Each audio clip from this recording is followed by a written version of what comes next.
Dalam nama Bapa dan Putra dan Roh Kudus. Amin. Saudara-saudari, salam jumpa kembali dalam Gema Paulus, edisi 9 Oktober 2025. Bersama saya Romo Stefan OFM.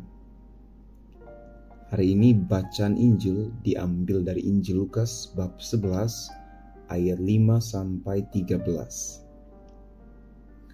Tuhan bersamamu dan bersama rohmu. Inilah Injil suci menurut Lukas. Dimuliakanlah Tuhan.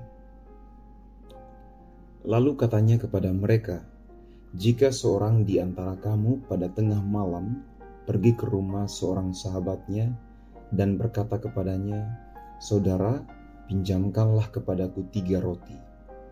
Sebab seorang sahabatku yang sedang berada dalam perjalanan singgah ke rumahku, dan aku tidak mempunyai apa-apa untuk dihidangkan kepadanya."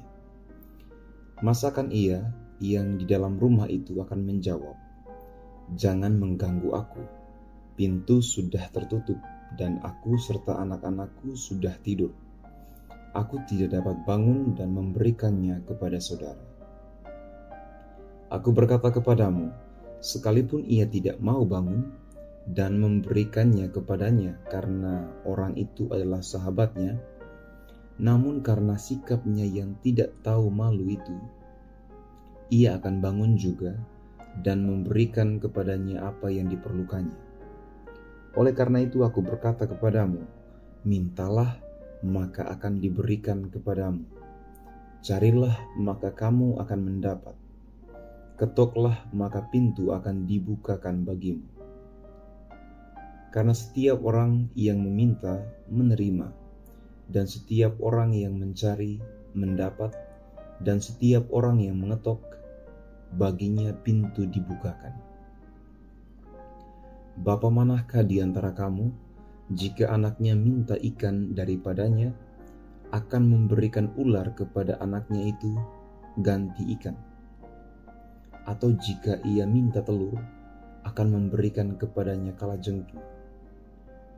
Jadi jika kamu yang jahat tahu memberi pemberian yang baik kepada anak-anakmu, apalagi Bapamu yang di sorga, ia akan memberikan Roh Kudus kepada mereka yang meminta kepadanya.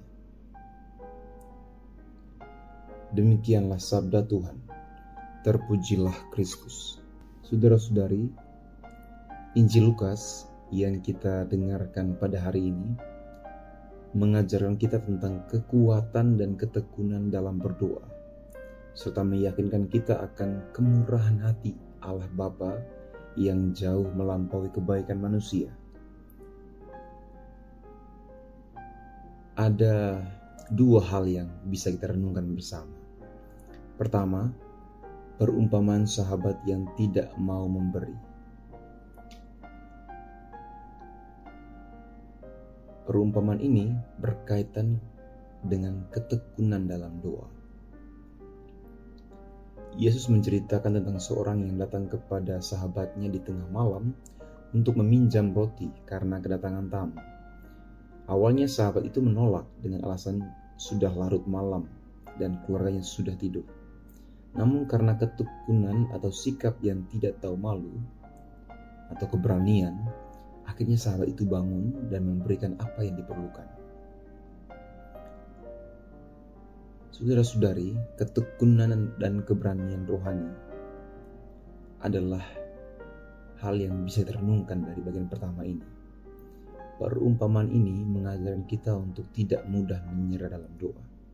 Kita dipanggil untuk datang kepada Allah dengan gigih, jujur, dan tekad yang kuat, bahkan ketika seolah-olah doa kita belum dijawab.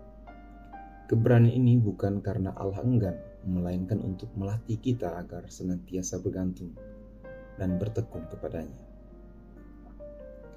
Ini juga penting. Permintaan sahabatnya bukan untuk dirinya sendiri, tetapi untuk orang lain. Dalam doa kita juga mempertimbangkan kepentingan bersama. Permintaan roti didasarkan pada kebutuhan orang lain, tamu yang datang. Ini mengingatkan kita bahwa doa yang baik tidak hanya mementingkan diri sendiri, tapi juga mencakup permohonan untuk kebutuhan sesama, menunjukkan sikap rela menyusahkan diri demi orang lain.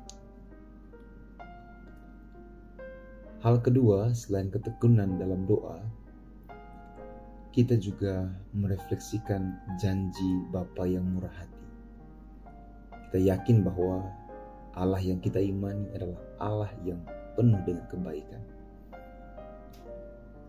Setelah perumpamaan sahabat, Yesus memberikan jaminan yang terkenal dan akrab di telinga kita semua. Mintalah maka akan diberikan kepadamu. Carilah maka kamu akan mendapat. Ketoklah maka pintu akan dibukakan bagimu. Kemudian ia membandingkan kebaikan Allah dengan kasih seorang ayah kepada anaknya.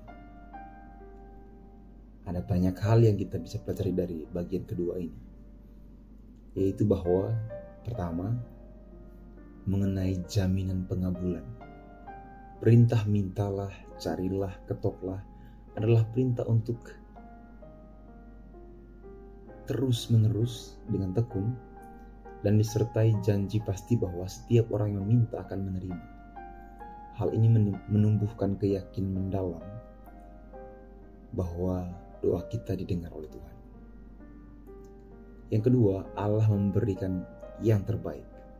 Yesus membandingkan, jika ayah yang jahat saja tahu memberi yang baik, roti, ikan, telur, dan bukan yang berbahaya, batu, ular, kalajengking, apalagi Bapamu yang di sorga, ia akan memberikan Roh Kudus kepada mereka yang minta kepadanya.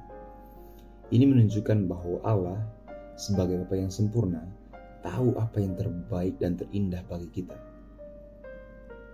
Dan karunia terbesar yang diberikan Allah sebagai jawaban doa adalah Roh Kudus.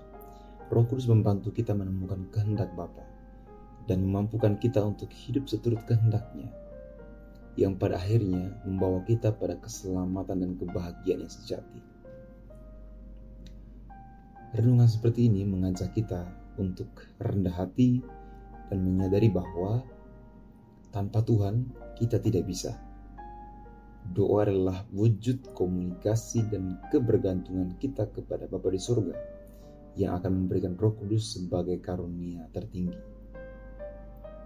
Kita diajak untuk terus-menerus berdoa dan kita yakin bahwa Tuhan menjawab doa-doa kita dengan kebaikannya, dengan jawaban yang paling baik untuk kita. Walaupun kadang-kadang itu berbeda dengan yang kita mohonkan, tapi jawabannya pasti yang terbaik. Maka marilah kita berdoa. Ya Tuhan, kami memohonkan iman, harapan, dan cinta kasih. Kami memohonkan Roh Kudus-Mu agar Ia mendorong kami untuk tekun berdoa kepada-Mu. Dan kami bersyukur ya Tuhan, bahwa dalam doa-doa kami, Engkau memberikan jawaban yang terbaik.